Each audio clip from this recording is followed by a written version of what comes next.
ध्यानाभ्यास के लिए कृपया अपने नेत्रों को बंद कर लीजिए।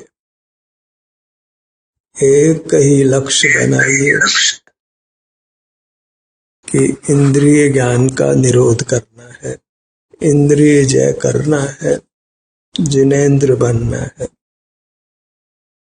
अपनी शक्ति को विभाजित मत करिए, नाना लक्ष्य नहीं बनाना है।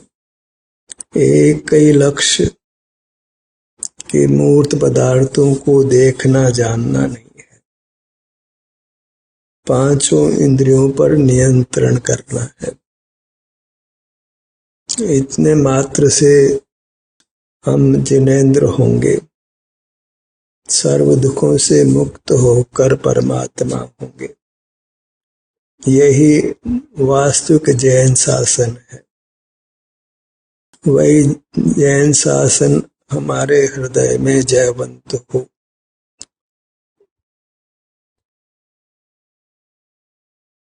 इंद्रिय निग्रह करने पर स्वतः ही स्वसंवेदन होने लगता है।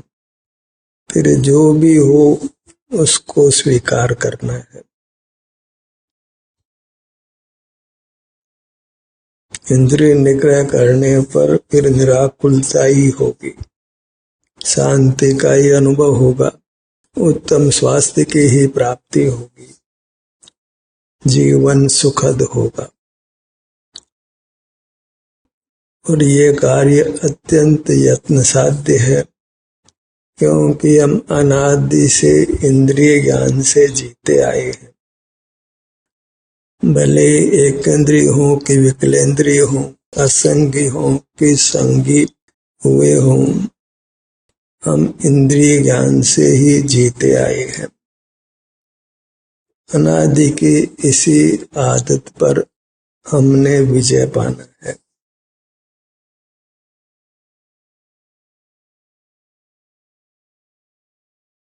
सतत सावधान रहना है कि हम इंद्रिय ज्ञान से नहीं जिए।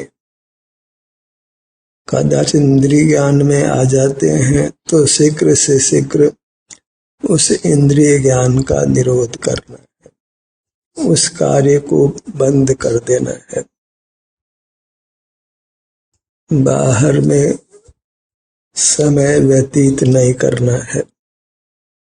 अपनी मूर्त सुख स्वभावी है, उसके सुख का अनुभव होने लगता है जब हम अपनी शक्ति को विकेंद्रित नहीं करते हैं, बाहर में नहीं लगाते हैं।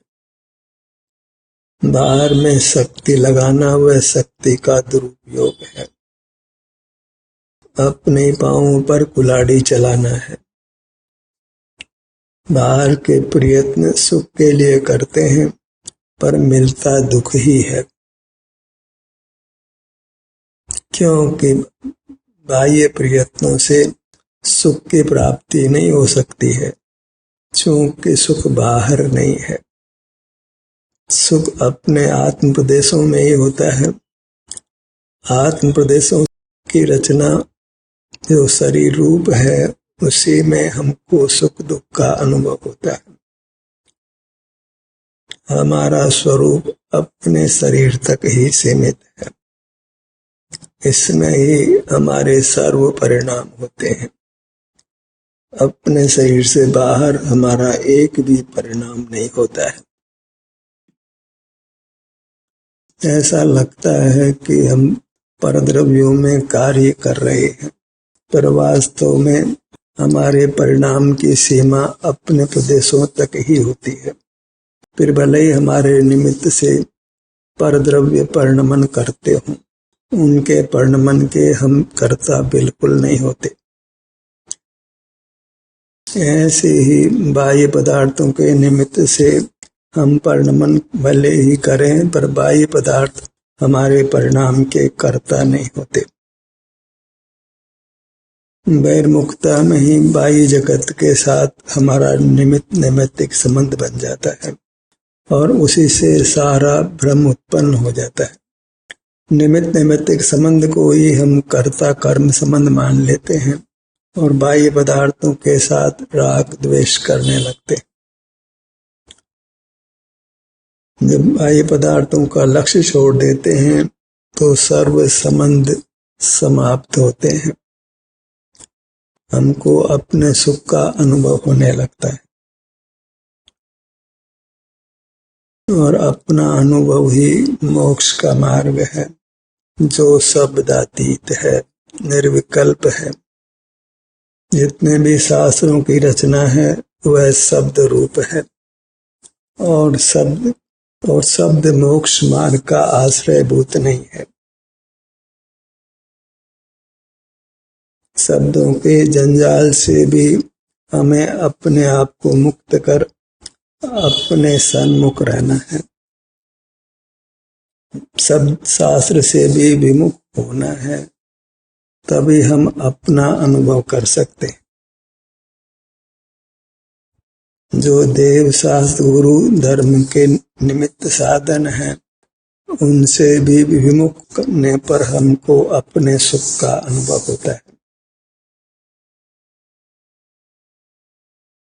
जो देव शास्त्र गुरु का राग छोड़ने में असमर्थ हैं, वे मोक्ष मार्ग को नहीं पा सकते।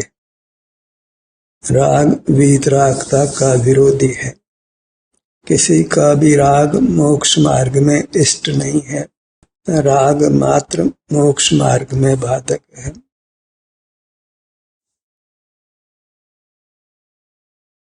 जब बाह्य चर्या को हम छोड़ देते हैं तो स्वतः ही स्वरूप में आचरण होता है, करना नहीं पड़ता है।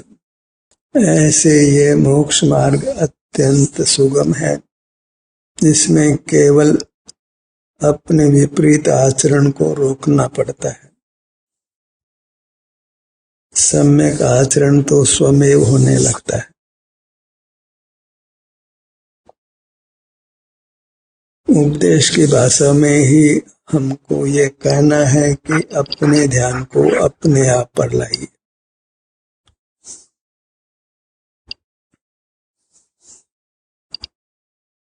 अपने ही अमूर्त शरीर में विचरण करिए और इस कार्य में आपको अनुपम सुख मिलता है।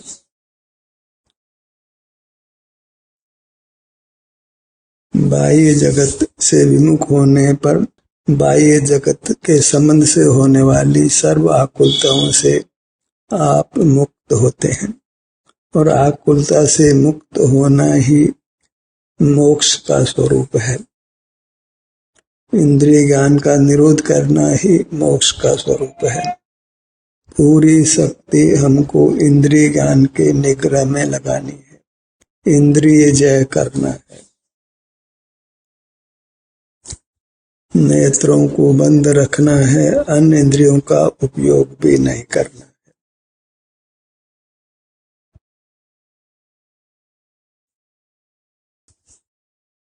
बाह्य प्रवृत्ति नाना प्रकार की है, उन सब प्रवृत्तियों को ही हमने रोकना है।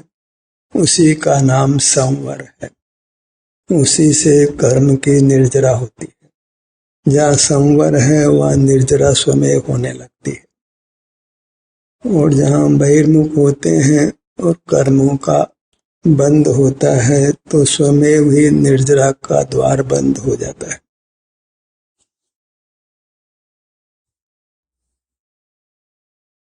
अपनी मूर्त को ही हमने परमात्मा रूप से स्वीकार करना है, तभी हम इसके सन्मुख ठहर सकते हैं। यही आनंद दाता है। जब जब भगवान या परमात्मा का प्रकरण हो तो हमें अपनी मूर्त से ही युक्त होना है। अपने अमूर्त शरीर को ही भगवान या परमात्मा संज्ञा है, ईश्वर संज्ञा है, विभु संज्ञा है, प्रभु संज्ञा है।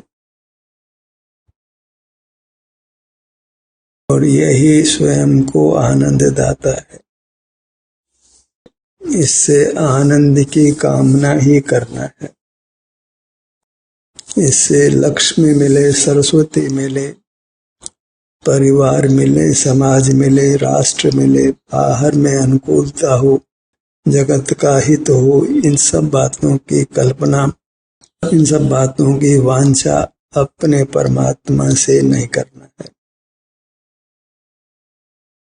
इस अपने अमूर्त शरीर का जो भगवान है, जगत के साथ वास्तव में कुछ भी संबंध नहीं है। बहिर्मुख होकर ही हम संबंध कल्पना करते हैं। हमारा संबंध केवल आनंद के भोग से है, वही हमारा पर्याय स्वभाव है।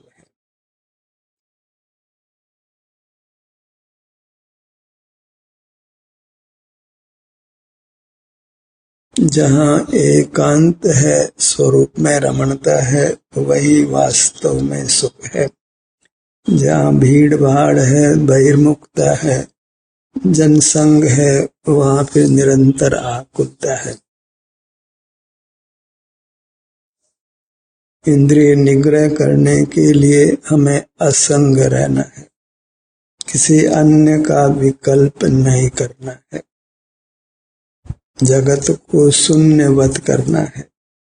जब तक ये बोधि है कि जगत में अन्य जीव भी हैं, तो फिर बहिर्मुखता हो जाती है।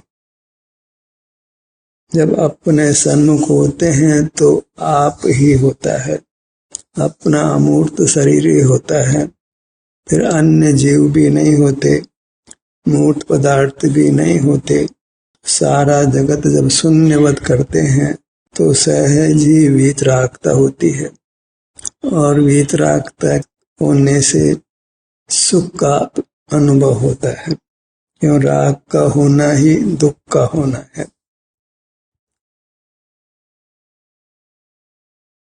जगत को जानना बंद करके जगत को शून्यवत करिए, और जहाँ जगत शून्यवत होता है तो हमारा भगवान स्वरूप व्यक्त हो जाता है, परमानंद की प्राप्ति हो जाती है।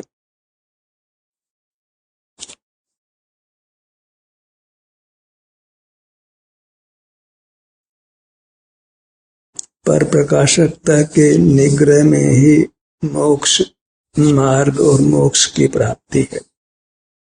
पर प्रकाशकता पराधीनता से है। पर प्रकाशकता हमारी शक्ति नहीं है, हमारा दुर्गुण है, सर्व दुखों का कारण है। ऐसी पर प्रकाशकता हमारे स्वभाव में नहीं है, परमात्मा को भी नहीं है। हम ही परमात्मा हैं, इसलिए हमारे स्वभाव में पर प्रकाशकता नहीं। इंद्रियों की पराधीनता से ही, इंद्रियों का उपयोग कर ही हम पर प्रकाशक होते हैं।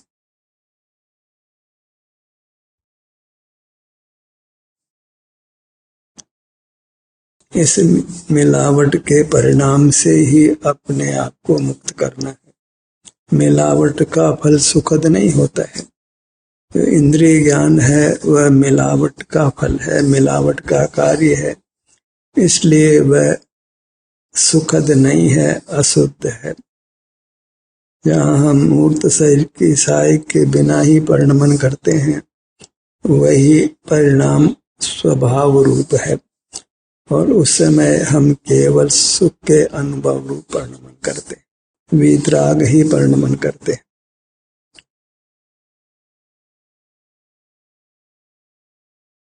इंद्रिय ज्ञान से ही हम भली प्रकार बंध को प्राप्त होते हैं, और इंद्रिय ज्ञान का निग्रह करने पर हम सकल बंधनों से मुक्त होते हैं। तो इंद्रिय ज्ञान ही वास्तव में बंध का स्वरूप है, बंध रूप है, बंध का हेतु है। मूर्त पदार्थ सुख विहीन है, इसलिए उनको जानने से सुख की प्राप्ति नहीं हो सकती।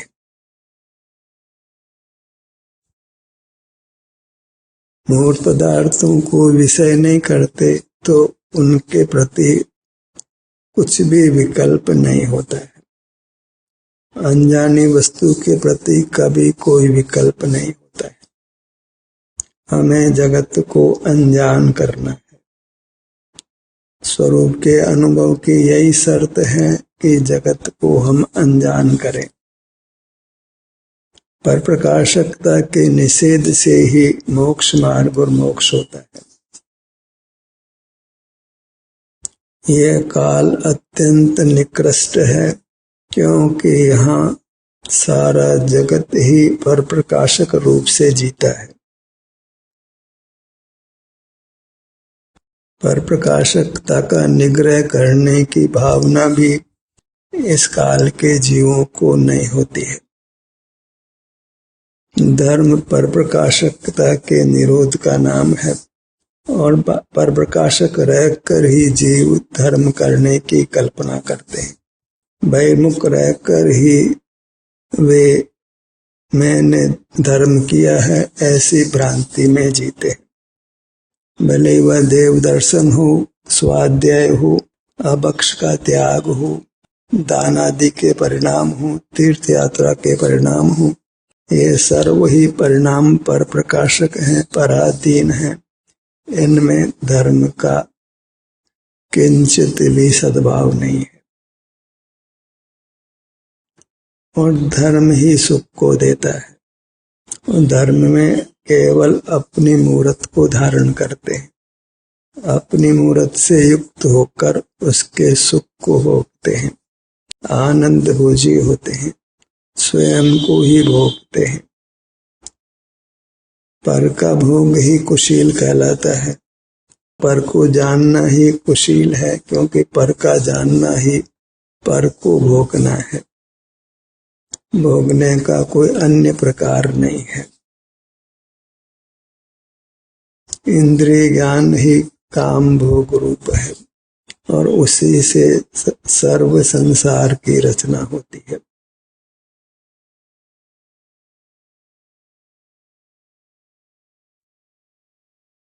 अपने विस्तार में आनंद रूप केली करिए।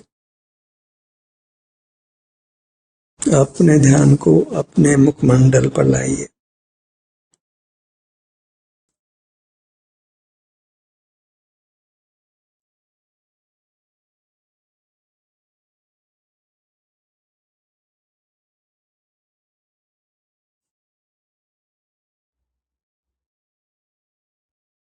जहाँ तक बने पदार्थ विषय नहीं बने, इसके लिए नेत्रों को बंद रखिए, और इस प्रकार ही जीवन जीने का प्रयास करिए। इसी का संस्कार डालिए, इसी की आदत डालिए। इस आदत के बिना न मोक्ष मार्ग हो सकता है, न मोक्ष हो सकता है। संसार मार्ग में फिर नाना प्रकार के दुख ही भोगने पड़ते हैं, और दुख भोगना किसी जीव को इष्ट नहीं है। सर्व ही जीव दुखों से भयभीत रहते हैं और सुख की कामना करते हैं, मगर सुख का यथार्थ स्वरूप का बोध नहीं है। इंद्रिय निग्रह से ही जो सुख मिलता है वही वास्तविक सुख है।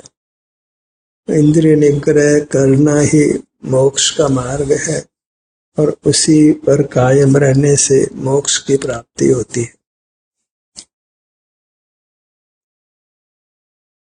जहाँ तक जगत के पदार्थों का देखना जानना है, उनका विकल्प है, वहाँ तक स्वमेव ही कर्म का बंधन और दुख की प्राप्ति है। एकाकी रहने की आदत डालना है, और कदाचित संग हो तो उन्हीं लोगों का संग हो जो एकाकी रहने में विश्वास करते हैं।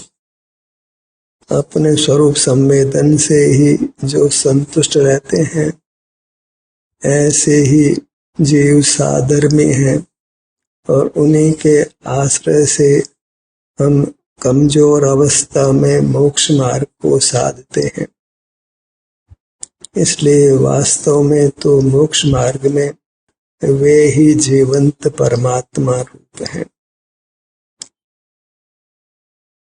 उन्हीं का संग वह वास्तव में परमात्मा का संग है। जो परमात्मा हो गए हैं वे तो कदापि हमारे उपयोग के विषय नहीं बनते और उपयोग अभी बहिर्मुख रहता है। तो जो परमात्मा समान जीते हैं, ऐसे साधर्मी भाइयों का संग ही हमारे लिए वर्तमान में परमात्मा का संग है। उनको देखना ही वास्तव में देव दर्शन है, क्योंकि वे जीवंत परमात्मा समान हैं। जो परमात्मा हो गए हैं, वे जीवंत रूप से कभी हमारे संग नहीं हो सकते। अपने ध्यान को अपने धड़ भाग पर लाइए।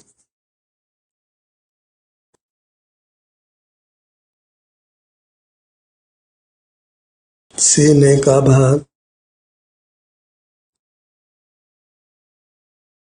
सुनने में वह सुख नहीं मिलता है जो कि वांछित है, इसलिए सुनने के वाच्य पर जाइए।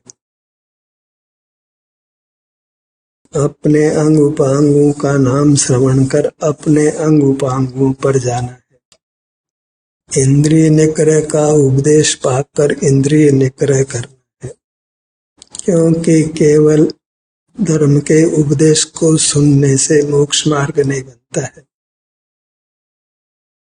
हमें उपदेश पर चलना है।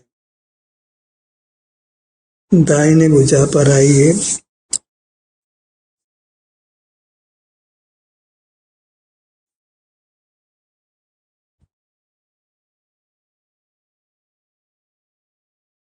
बाईं भुजा, यही पारमार्थिक देव दर्शन है। इसलिए वास्तव में अपना यह सुख स्वभावी आभ्यंतर शरीर ही हमारे लिए परमात्मा है। अन्य परमात्माओं से क्या प्रयोजन है?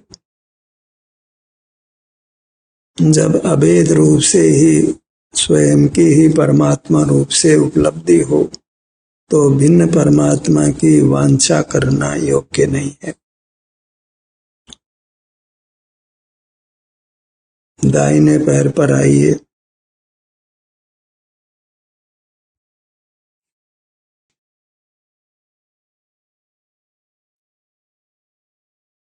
अपने ही किसी भाग को लक्ष्य करने पर जो निराकुलता होती है, उसको हमने भली प्रकार पहचानना, क्योंकि हमें उसी निराकुलता को पाने के लिए प्रयत्नशील होना है। बायां पैर,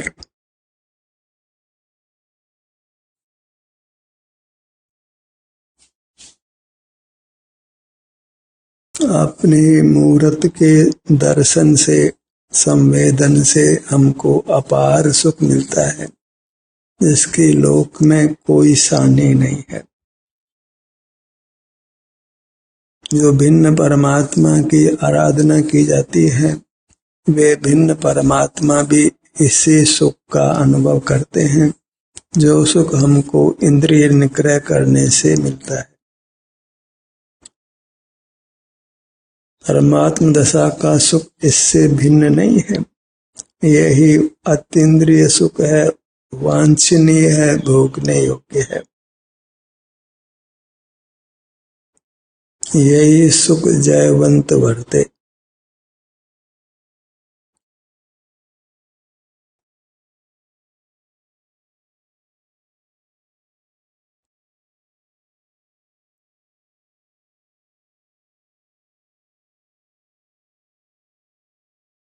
जब अपनी मूर्त अनुभव में आई, तो फिर हमको भिन्न साधनों का अवलंबन छोड़ देना योग्य है। अर्थात फिर देव शास्त्र गुरु का अवलंबन छोड़कर अपनी मूर्त के अवलंबन रूप रहने का ही हमको सतत प्रयत्न करना है, अन्यथा इंद्रिय निग्रह करना संभव नहीं है। देव शास्त्र गुरु का अवलंबन भी हम इंद्रियों की सहाय से ही करते हैं, इसलिए वास्तव में उसको भी सुशील संज्ञा नहीं है। शील अपनी मुद्रा के अवलंबन से है, और वह अवलंबन तभी होता है जब हम पर पदार्थों का अवलंबन छोड़ देते हैं, इंद्रिय निग्रह करते हैं, कुछ विचार भी नहीं करते हैं। अनुभव के काल में तो साधर्मी बंधुओं का भी संग नहीं है, वहाँ केवल आप ही है, और जहाँ आप ही है वही परमानंद है, परमानंद का भोग है।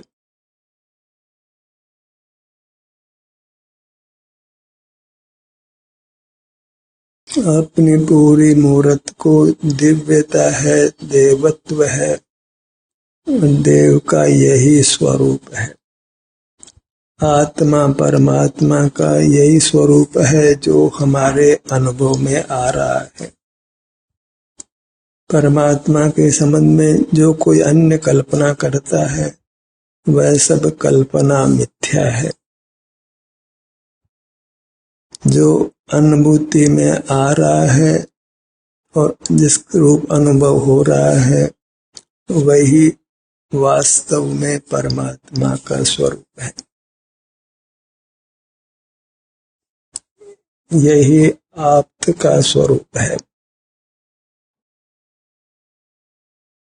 इसी प्रकार परमात्मा के स्वरूप को पहचानना है। आप स्वयं ही परमात्मा है, अपनी मूर्त ही परमात्मा है, और वही जब अनुभव रूप होती है तो साक्षात परमात्मा रूप होती है। उसी परमात्मा रूप को हमने कायम रखना है, परमात्मा बने रहना है। पर लक्ष्य छोड़ना ही परमात्मा होना है, और पर लक्ष्य को छोड़कर ही जीते रहना है। तब स्वतः ही हमको अपने विस्तार में शांति का, आनंद का भोग होता है।